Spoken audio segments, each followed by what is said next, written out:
Gators Breakdown, the Gators fan podcast, because there's never a dull moment in Gator Nation. The Gators Breakdown podcast is ready to go. I'm your host, David Waters, and you can find me on Twitter at GatorDave_SEC. Big time guest on this episode as the one and only Phil Steele joins me on this episode. Phil Steele's 2019 college football preview is on newsstands and store shelves now, and we'll get his thoughts on the Gators and college football. But before we do, remember you can find Gators Breakdown on news4jax.com/Gators Breakdown. You'll find all the Gators Breakdown episodes there. Catch us on Apple Podcasts, Google Play, YouTube, Spotify, all those services out there. When using those services, please share, rate, and review the show. And on social media, follow Gators Breakdown on Twitter and Facebook at Gators Breakdown. So let's get straight to our guest, Phil Steele, joining me right here on Gators Breakdown as his 2019 college football preview has just released. Go pick it up, dive into the world of college football. Phil, can you finally exhale a little bit now that the magazine's out? Oh, I tell you what, David, this is my favorite time of year right now, you might say, because, during football season, it's 100-hour work weeks, then all of a sudden it's magazine deadline for 6 months. And now it's summertime. I'm just doing 10 radio shows a day, talking football all day long. This is like being on vacation right now. Do you have a real vacation coming up anytime soon? A day here, a day there, but it's I like to work on football and get things done. There we go. I know how that is as well. So let's go back to last year first before we dive into this 2019 preview, where you pegged the Gators as your most improved team in your 2018 preview magazine. Phil, you really hit on that. Was that a belief in Dan Mullen and his staff, or maybe an underdeveloped, underutilized talent from Jim McElwain? When it was all said and done, Florida had 10 wins and a top 10 finish. Yeah, I think it was a combination of a lot of factors. You go back to 2017, that's a year where all those suspensions happened and the injuries and everything that could go wrong went wrong in 2017. And I like to take teams like that and realize that, they weren't as bad as the 4-7 record would indicate. They finished the season with a thud, losing games, big games down the stretch. But I like the overall talent level. Dan Mullen coming in, I thought, stepped into a really good situation. And he had 19 returning starters coming back as well. Then when I factored in the schedule, I thought they would win quite a few games. So I had them my number one most improved team in the country, and heck, they didn't disappoint. They went from 4-7 all the way up to finishing number 7 in the final poll. So they made me look good. And everybody asks me every year, David, they say, do you have a favorite team, Phil? And I go, yes, I do. And they're like, who is it? And I go, it's a team I picked higher than everyone else. So last year, I was wearing Gator shirts to work, rooting for Florida on a weekly basis because I had them my number one most improved team. We got to find that video of you doing the Gator Chomp somewhere. There you go. I was doing it. Believe me, I was doing it every Saturday. All right. So let's fast forward. 2019 previews out, hitting newsstands and store shelves now, and the Gators come in 10th in your top 40. And you mentioned in those rankings that's kind of where you see teams finishing the season, not necessarily a ranking going into the season. And in your power poll, the Gators come in at 8th, where you're kind of only concerned with the strength of the team and don't really factor in a schedule there. Your two main rankings have the Gators in the top 10. Yeah, and I like the talent, and I think Florida's a legitimate contender to Georgia this year. You start with Felipe Franks. Remember last year at one point, Felipe Franks basically lost his job. It was going to be Kyle Trask starting, and then Trask got injured during the week. They had to go back to Franks. And what we saw was a different Felipe Franks after that. Franks down the stretch was much better. He looked like a Dan Mullen quarterback, running the football, throwing the football well. And I think he's got a pretty good cast around him. My biggest question mark with Florida has got to be the offensive line. Only one starter back on the O-line. I realize they have a little bit more experience than that, like with Brett Heggie coming in at guard. He has been a starter before, but I love the skilled personnel on the offense. And defensively, each unit ranks in my top units. I have my number 10 rated defensive line, number 17 set of linebackers, number 5 DBs, and then the special teams are good. I have my number 11 rated special teams. When I look at the schedule this year, there's 2 games I have an underdog in this year, at LSU and then Georgia, which is in Jacksonville. Neither one are they a big underdog, but they're an underdog. And then there's a couple of toss-up games on the schedule. I think the Miami and Florida game is going to be a tough one in the opener. South Carolina's a question mark on the road, and then Missouri. Let's face it, Missouri's had Florida's number the last 2 years. Can the Gators get over that? But when I look at the talent of the schedule, this is a top 10 team that's capable of contending in the SEC East. So some Gator fans are after me, Phil, and they wanted me to ask you about this. You have Florida in your top 10, and in your bowl projections, there's a matchup of Florida and Texas Tech in the Liberty Bowl. So how does Florida end up in the Liberty Bowl? Wouldn't a top 10 finish kind of have them in contention for a New Year's Six bowl, or kind of right below that for Outback or Citrus or something along those lines? Oh, absolutely. And you know what? The magazine right now, I added up the words and the numbers in the magazine, and there is actually over 1 million. So, I mean, there's so much information in a magazine. And let me take you into the magazine process down the stretch. I've tried to interview as many coaches as I can. I use the cutoff maybe 10 days before the magazine is out is when I stop the coaches' interviews. That's why I can only get to 110. Now I got to do my conference forecast. Then I don't even do the bowl projections. I have a guy that does the bowl projections, and he's coming in going, well, how do you rank these teams? I got to do bowl projections. I'm like, I'm trying to figure out the ranking. It's just all kind of franticism down the stretch. So I'm not sure. I don't even know if he did the bowl projections prior to me doing the top 10. But the bowl projections to me are a fun page. You throw some bowl teams out there. If I have Florida in the top 10, I feel they're a top 10 team. So all the Gator fans that are getting all fired up about the Liberty Bowl thing, I think the bowl matchups are just a fun thing. And maybe we'll try to put a little more emphasis on that next year and make sure that we don't have something like that slip through the cracks. But it is pretty frantic down the stretch. Absolutely, and so I guess we'll continue along that same line. For I guess just right off the cuff here, are we looking at Florida in your mind with your formula and your rankings, fighting for one of those New Year's Six bowl games? Oh, if I have them at my number 10 team in the country, yes. I mean, you'd have to think they have that possibility. Now, I'd be honest with you, once again, I'm not thinking ahead necessarily to that right now. I'm just thinking how they're going to finish in the season, because I want to win that most accurate magazine every year. So I'm most concerned about division and games and how the bowls get shaken out. I haven't really looked at too closely, but you'd have to. If you're a top 10 team, you have to be in the consideration. Phil, you talked about the process of your magazine, and before we go a little bit further, what goes into your rankings of like your top 40? You watch a ton of college football. You have formulas that play into your thought process.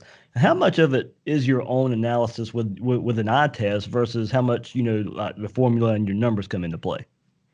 Well, each position is is based on my input on the team. In other words, if a computer, I grade every position basically from 6 to 10 all the way across the board, offensive line, quarterbacks. And my computer could come in at, let's say, 8.2, and I'm like, no, they're better than that. They're weaker than that. So there is a lot of adjustment there. It's not a pure number thing. There are some of my power ratings that are pure numbers, just based on the scores of the games, things like that, which is how a lot of power ratings are based on. So I take all 9 sets of power ratings, meld them together, play them into the schedule, and then sometimes it gives me varying results. One power rating might call for a team to be 6-6, and another one might call for that same team to be 11-1. Then you have to figure out, okay, which one am I more towards? And a lot of thought process in there. But going in the top 40, I do look at what the computer numbers are for projected wins for the season, and then I have to evaluate and look at the schedule a little bit, see who I think will be favored dog. And yeah, it's just there's no exact science to it, but a lot of times I have based my top 40 is based on teams that I think are going to get the most wins this year. Phil Steele joining us right here on Gators Breakdown. And Phil, we all look at returning experience as a big factor in determining success for the coming year. And in your preview, you have the Gators with 86.3% of yards returning, and that was 13th in the nation. About 70% of the returning tackles coming back.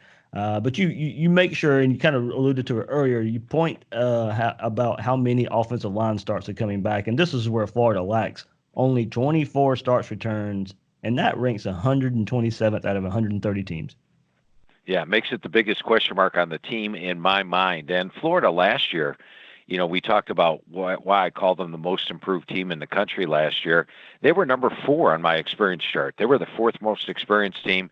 And I used to do the experience chart, David, probably 15 years ago. I remember the magazine's been around for about 25 years. The first experience chart came out. It was just seniors, juniors, sophomores, and freshmen in the 2 deep. Since then, we have added percentage of lettermen returning, percentage of yards returning, percentage of tackles returning, career starts on the offensive line. I think it's made it that much better. And Florida this year, with all those factors combined, is number 52 on the experience chart. So they're less experienced than they were heading into last year. But overall, I think if they can get that offensive line, that's going to be the key thing, because all the other units rank in my top units in the magazine.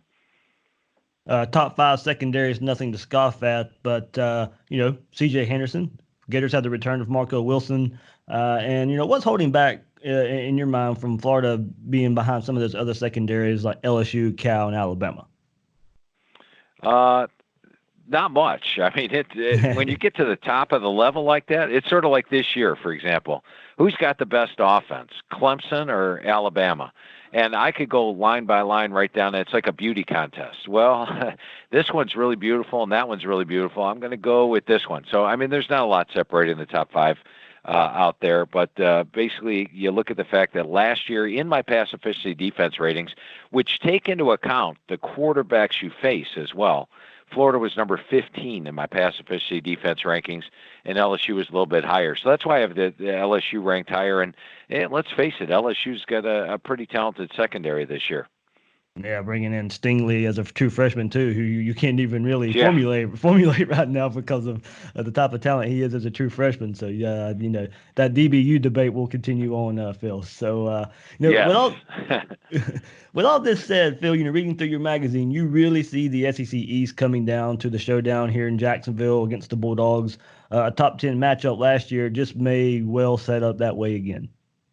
Yeah, I think so. And if you're looking for another team that could enter the mix, and I'm not saying they will, because really talent-wise they're not up there. I got them number 25 in my power poll. But Missouri would have that opportunity for this reason. Missouri's got a cake schedule this year. I mean, you go right down the line, and they might just be favored in the majority of their games this season. And then the 2 toughest teams. You look at the Florida game last year. I was shocked Missouri came into the Swamp and beat the Gators 38-17 in a beatdown. And then if you watch the Missouri-Georgia game last year, I actually, for my ESPN article, I had picked Georgia to win by more than 2 touchdowns. Watch the game. I was surprised Missouri sort of outplayed them at the line of scrimmage. Georgia needed some big plays. I think they got a punt return touchdown, fumble return touchdown, just to win by 14. So I thought Missouri played Georgia well last year. They do have to play them between the hedges this year, but they would be about the only other team I think that would enter into the SEC East mix. But I do feel the East comes down to the game in Jacksonville between Florida and Georgia. And I think it'll be a lot better game than last year. Last year, a couple things went wrong in Florida's favor, which turned it into a 19-point loss. But I think they have the talent to play with Georgia. Yeah, that game was, one-score game in the fourth quarter. Right. And now, we fast forward and feel, of course, it's hard to forecast, of course, when off-field issues happen. And Holloman is now out for Georgia at the wide receiver position there. How do you see this Bulldogs team? And now, with an update of a very inexperienced wide receiver core. Yeah, they lose their top 5 receivers from last year. And, I don't know if the Holloman thing is that big of a factor. He's only the number 4 receiver last year. And the receiving core was good, but not, they didn't have a 1,000-yard receiver last year to replace. I like the talent they have at receiver. They've got perhaps the best offensive line in the country. They've got a veteran quarterback in Jake Fromm. Love DeAndre Swift at running back. So I think how that receiving core comes along, and there's talent there. These guys have size. They have speed. The thing they're lacking is the experience level. I think they will come along and be a decent receiving core despite the inexperience. And defensively, I think they're even better than last year. So this is a very dangerous Georgia team, one that does rank number 2 on my offensive line in the country, and their special teams are solid as well. I think it's going to be a great game. That's one where I have the 12 TVs, David, in front of me on a Saturday during football, and I'm watching all the games. That's going to be on one of my main 4 TVs that I'm watching, and probably the main one. We're all looking forward to it here, especially me here located in Jacksonville, Phil. And I was raised in South Georgia, so that's my biggest game of the year, personally. It's when Florida and Georgia match up. Let's Let's go to the beginning of the season. Phil, you had the Gators' first opponent of the season, Miami, as your second-ranked surprise team. What is it about Manny Diaz and the Hurricanes where you can see a kind of a turnaround from Mark Richt's final season to Manny Diaz's first season? Well, last year, their offense struggled most of the year. They got very poor quarterback play. I mean, they complete about 50% of their passes, had 14 interceptions on the year, only 19 touchdowns, very inconsistent throughout the year. And there was no problem with the defense. Miami had a very good defense last year. They only gave up 279 yards per game, 19.5 points per game. So generally when a first-year head coach comes in, he's got to learn the players' strengths and weaknesses. Players have to learn new systems. But Manny Diaz's case, he knows the players. Players know the systems. So they're fine, and they once again do have a top 10 defense. I mean, their linebacking core has been there for 4 years. Pinckney, Quarterman, McLeod. They're tough up front. The secondary is solid. The question mark last year was the offense, and this year when I talked to Coach Diaz and was going through the team with him, he's very high on offense coordinator Dan Enos. He thinks he's going to get the most out of this offense. Tate Martell comes over as a transfer from Ohio State. I think they get improved quarterback play. They're deep at running back. Harris, Lingard, and DJ Davis are all dangerous. The receiving core is solid, and so is the offensive line. And then I like their schedule. I mean, they play the number 69 schedule in the country this year. They leave Miami on September the 7th to go to North Carolina. They don't leave again until October 26th. So that's a lot of home games. Most of the toughest games in the ACC are at home.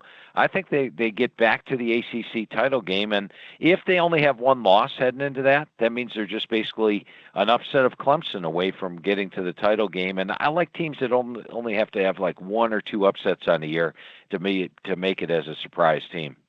Yeah, Phil, it is a different world in the ACC right now than when you compare it to the SEC and Florida schedule. We're playing, now in the West. I'll get to Auburn in just a second, ask you about them since it's not really a common opponent for Florida anymore. But Auburn and LSU, and if you get to the SEC title game, Alabama, yeah, it's a different world compared to what a team like Miami must face. And let's go into the other end of the bookend in the schedule. You have FSU as your third-ranked most improved team for 2019. Like as we said, if we go back to a year ago, Florida was your top pick for the most improved team last year. The Seminoles come in third this year. 2018 wasn't too kind to Willie Taggart. What do you see as reasons for the Seminoles rebound in 2019? Yeah, much like with Florida last year. I mean, if it could go wrong, it went wrong with Florida State. It was just a tough year. And, when I talked to Coach Taggart this year, and we were going over the team, he said the players were a little hurt with Jimbo leaving last year. And everybody's over that now. It's a second year. Everybody's fully bought in, invested. I like the depth better this year than what they had last year. I think James Blackman's a quarterback that the team will run through a brick wall for, which is a big plus. When I talked to Coach Taggart last spring, he was really high on Kalen LeBourne, the running back, and then he goes and gets injured in the opener. They've got Akers back. They've got LeBourne. They've got Grant, dangerous receivers. Their offensive line, let's face it, I mean, I had expectations for them last year, and they still were bad. I'm not putting them up in my top 40 until they actually show me they can play offensive line because they haven't had good offensive line play in about 5 years at Florida State. But they've got some experience there, and some talent. We'll see if they can come together. Defensively, once again, this is a defense that was not bad last year. I mean, well, they were bad in areas. They gave up 416 yards per game, highly unusual for Florida State. But you look at these guys getting off the bus; they look pretty good. And I think that Coach Taggart in his second year will have them playing better. So Florida State, I'm looking at a big increase record-wise. I think they finished second in their division. But to be honest with you, David, when you look at the ACC, Clemson will be at least a 17-point favorite in every single game this year. So as much as improved as Florida State is, I don't see them as much of a test in Death Valley on October the 12th. You mentioned you talked to Manny Diaz, you talked to Willie Taggart, you get to talk to these coaches. Did you get to talk to Dan Mullen or somebody on the Florida staff as well? It's one of the schools I didn't get to talk to this year. So it's,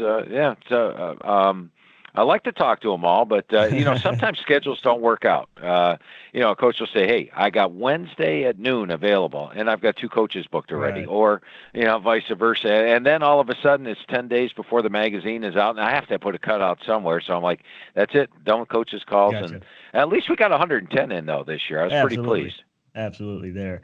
As I mentioned, Auburn is the SEC West rotational opponent for the Gators this year. Phil, used to be a pretty nasty rivalry with Florida and Auburn. You go to the 90s and teams, Auburn's on probation, but the game that comes down to one or two losses of the season for both of those opponents, whether it's Florida and Auburn, it's an old time Gator rivalry that we miss very dearly, but we get it again this year. And Gus Malzahn, some hot seat talk. Got to figure out a quarterback position. What's your forecast for Auburn this year, and maybe by the time they're that mid-season matchup versus Florida? This is a very good Auburn team, and this is an Auburn team that really shows you the difference between my power poll and then my rankings, because Auburn is a legitimate top 10 team. You look at them, defensive line. I was shocked Derek Brown opted to come back to the college game. He could probably have been a first-round draft pick in the NFL. He rates my number 2 rated defensive line. Their offensive line, I rate number 5 in the country. A veteran group, practically everybody back.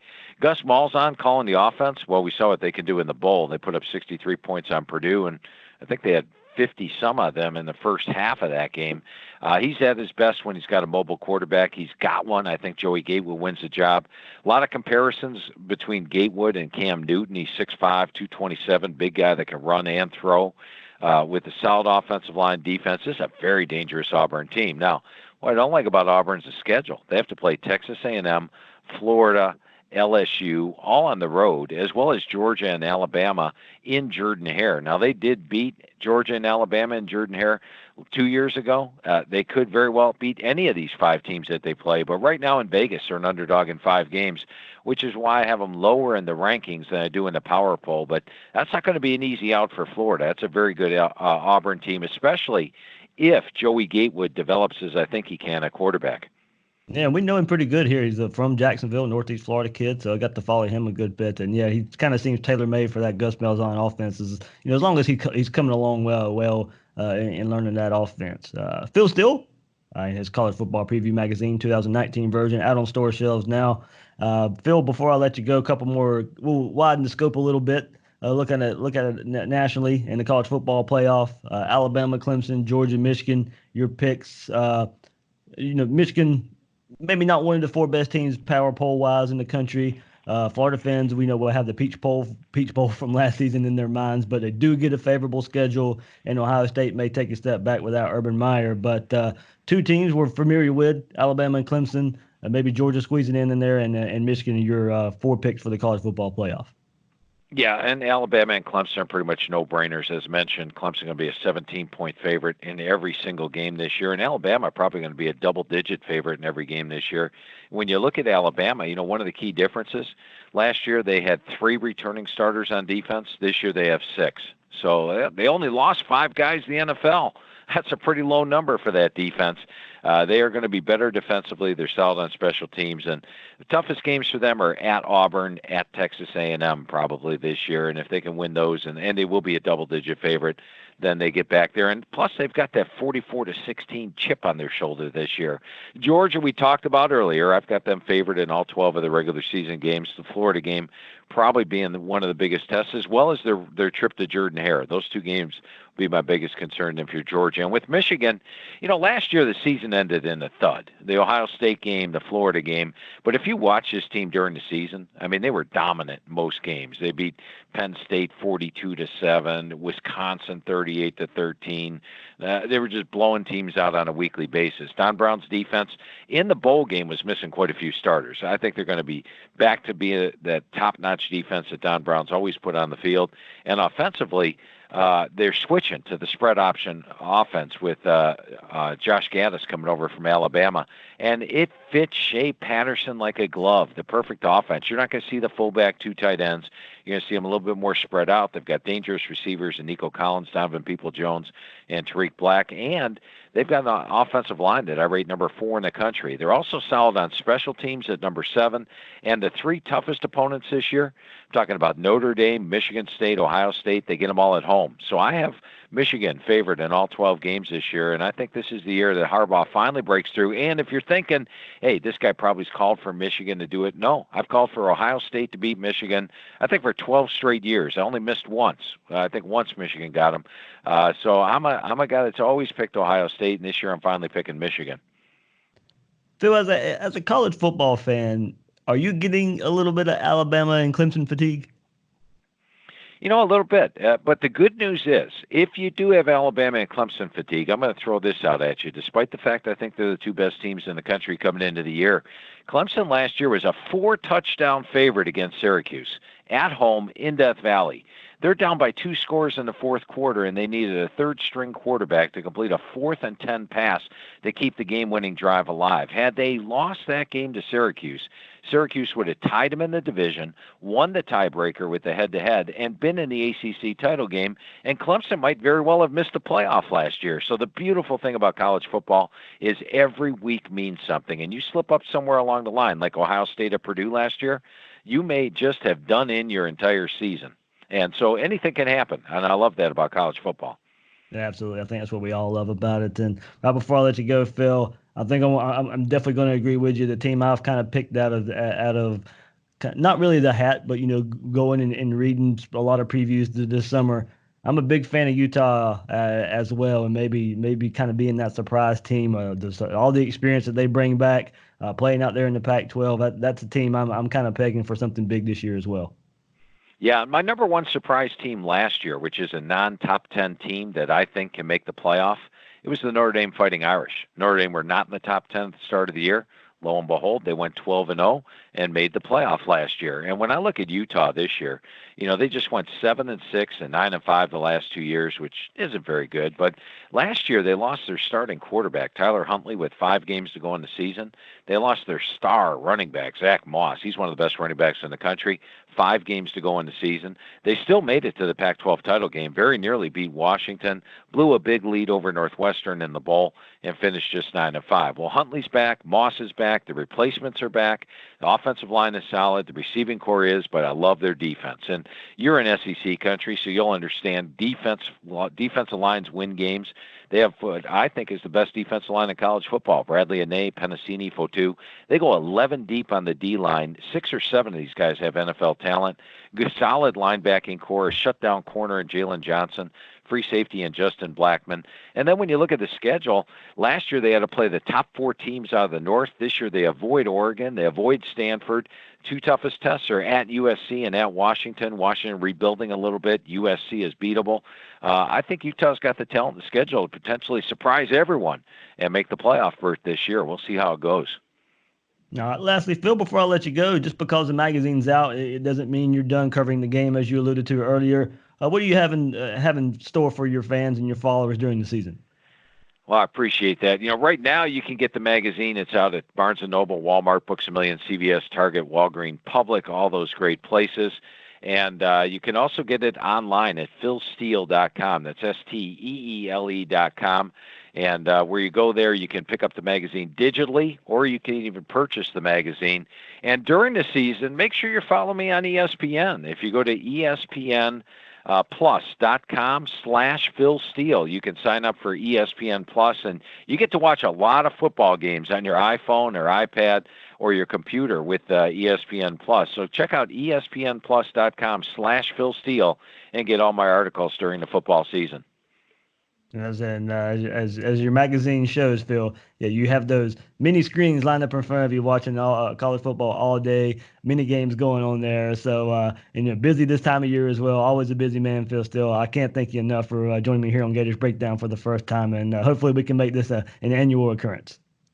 Sounds good, David. Hopefully we can do it for, let's say the next 25 years of the magazine. Really enjoyed chatting football with you today. It was a lot of fun.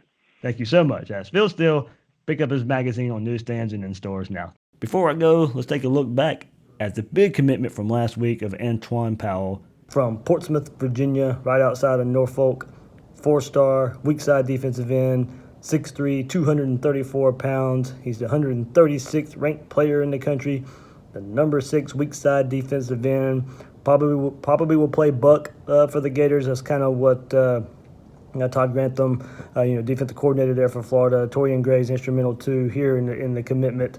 Of course, a player from Virginia, you would expect that, but also very instrumental in bringing this in. But Powell will probably play buck for the Gators when it's all said and done, when he's on campus there. And of course, he tweeted out, first and foremost, I would like to thank my Lord and Savior Jesus Christ for giving me the ability to play the game that I love. I would like to thank all the colleges and their coaching staff that offered me an opportunity to be a part of their football program. I'm very thankful for my family, friends, coaches, and the community support I've received on and off the field and during the recruitment process. With that being said, I feel the best decision for me, and I'm excited to announce that I am 100% committed to the University of Florida. So Powell, if you go look at his film, I mentioned he'll probably play buck for the Gators, but some great anticipation off the snap there. His ridiculous first step, he gets in the backfield fast, and also at times sets the edge when he needs to. You're looking at that in a player that's going to play the edge. You don't get too aggressive. We saw that at times with a player like Ja'Kai Polite, really pass rush specialist, but at times you got to be able to set the edge, especially in the SEC with all these running teams here. So committed to Florida over Virginia Tech. And this one is big because it was instrumental, I think, in the staff in getting this commitment pushed up. Powell was supposed to commit on July the 4th, had an announcement set up for that. We kind of knew by now it was a Florida-Virginia Tech battle, and this staff got him to push that up about a week now. And Torian Gray, Todd Grantham, as I mentioned earlier, were the two main cogs here on the staff and getting that, maybe even getting that pushed up a little bit. I mean, we've seen a recent string of commitments here from the Gators, and add one more here, on the heels of big-time prospect Derek Wingo, his flip from Penn State, and he's the 165th player overall. The number 11 outside linebacker, you're sure to see a jump from him after his MVP performance at the Rivals camp. So you got two big-time players here. You got the 136th ranked player in Powell and 165th ranked player in Derek Wingo. And for this Florida, I tell you, combine Powell and Wingo with what you have with Gervin Dexter and the 42nd overall player, third-ranked defensive tackle. You got Johnny Brown as well, 194th ranked player, 18th defensive tackle. You just got a commitment from Lamar Goods, who's the 334th overall player, 31st defensive tackle. And you got the makings of a pretty good front seven for this 2020 class, and especially this recent string here of 5 commits since last Friday, 7 in the month of June. That has shot Florida all the way up to number 5 in the 24/7 Sports Composite. And top 4 are way ahead of Florida in average right now with Florida's 18 commitments. But I think Florida's pretty much hit their floor. I think as far as targets and commits go, if you want to look at rankings that way, I don't think you'll be seeing too many. I think from here on out, you're going to see the level of commitments kind of rise as Florida moves forward through the dead period. Friday Night Lights coming up, the season's coming up, and I think that the commitments, I don't know how many Florida can really take right now, 24, 25, maybe up to 27 with how the counters work and going back with Steele and Jalen Jones from last cycle. But I think Florida's hit the floor as far as the kind of lower ranked prospects. I think we're going to see maybe some from here on out highly ranked 3 stars, 4 stars. Some guys maybe get bumped up to 5 stars. Maybe Bowman flip later on, maybe hopefully there. But I think a few players you're looking at with some big jumps in Gervin Dexter and Derek Wingo, Manuel, according to what happens this fall as well, with maybe Antwaun Powell getting more of a bump as well. So, we'll see what happens there. But just a quick update on the heels of Antoine Powell committing to the Gators. Big-time player, as I mentioned, 136th ranked player in the country. And a big get for Dan Mullen and staff here. Right after the dead period starts, going into the holidays, going into a month where you're not going to hear a lot of news. Maybe one more, 2 more before Friday Night Lights. But this is a good way to put a little bit of spark in recruiting before fall camp. Friday Night Lights all starts around the same time and going into the seasons. That'll do it for this episode of Gators Breakdown. Thanks to Phil Steele for joining me on this episode. Make sure you pick up your copy of his 2019 preview magazine Everyone out there have a safe and happy 4th of July. Tell your family and friends about Gators Breakdown while enjoying the holiday. I'm the host of Gators Breakdown, David Waters. You can find me on Twitter at GatorDave_SEC. Guys and girls out there, thanks for listening to this episode of Gators Breakdown.